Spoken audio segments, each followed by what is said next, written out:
అందరికీ ఒకే మాట చెప్పాను. నా జీవితాశయం పేదరికం లేని సమాజం చూడాలని, ఆర్థిక అసమానతలు తగ్గాలని, అందరికీ జీవన ప్రమాణాలు పెరగాలనేది నా ఆలోచన. దానికోసం పనిచేస్తున్న మిమ్మల్ని అందరినీ మరొకసారి అభినందిస్తున్నా. మూడో కార్యక్రమం కొత్తగా తీసుకొస్తున్నాను. జనాభా తగ్గిపోతా ఉంది.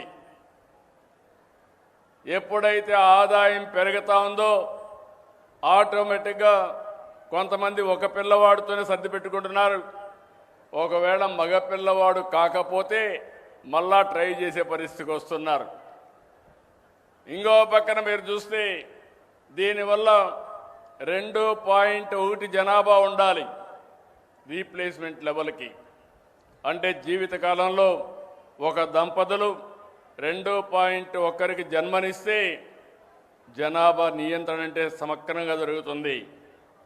కానీ కొన్ని దేశాల్లో జనాభా తగ్గిపోయింది, ముసలివాళ్ల సంఖ్య పెరిగింది.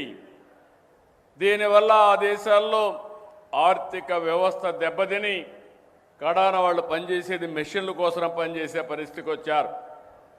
నేను చాలాసార్లు ఆలోచించాను. ఒకప్పుడు కుటుంబ నియంత్రణ కోసం నేను పనిచేశాను.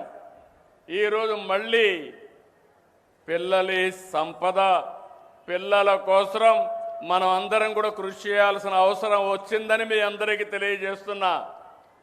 అందుకని నేను ఇంకొక నిర్ణయం కూడా చేసుకొని నెలలో వస్తున్నా మీ దగ్గరికి. మూడో చైల్డ్కి 30,000 రూపాయలు పుట్టిన వెంటనే ఇస్తాం. 4వ చైల్డ్కి 40,000 రూపాయలు ఇస్తాం.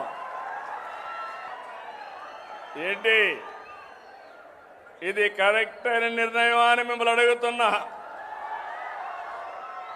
మా ఆడబిడ్డలు చెప్పండి అమ్మా, మీరేమంటారు? మీరే సృష్టి కర్తలు, మీరు లేకపోతే సృష్టి లేదు. అలాంటి మనందరం కూడా ఆలోచించుకోవాల్సిన అవసరం ఉంది. నేను వస్తాను. మీరు అనుకుంటున్నారు పిల్లలు భారం అని. కాదు, పిల్లలే మీకు సంపదను నిరూపించే బాధ్యత నాదని మరొక్కసారి హామీ ఇస్తున్నా.